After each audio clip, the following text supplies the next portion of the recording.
I believe that economic transformation should be about more than just headline GDP numbers and growth rates.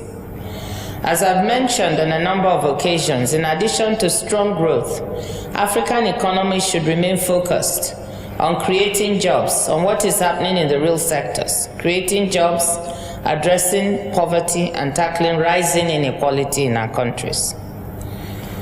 To tackle these challenges, a structural transformation is urgently needed, and I think a useful research framework to think about this has been provided by the team at the Africa Center for Economic Transformation, led by K.Y. Amwako and Yao Ansu. They propose a model in which economic transformation involves growth plus depth. Whether depth is an acronym for diversification, where it's an acronym for diversification, export competitiveness, productivity improvements, technology upgrading, and human well-being. I find that framework a useful one in which to consider what we're doing with our structural transformation. I believe that GDN researchers in their respective countries have an important role to play in looking at some of these issues, in improving our understanding of it, and in helping us to better implement these policies.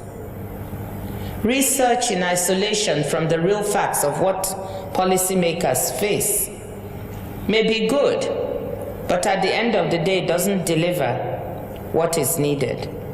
What we need is for you to work very closely with us as policymakers in trying to understand what are the things that are blockages. What do we face? Do we have enough evidence to support some of the policies we are making? And if you have done the research, have we integrated that into our approach? What are the important questions that have not been answered before we embark on a journey of implementation of structural reform? What do we face? Do we have enough evidence to support some of the policies we are making?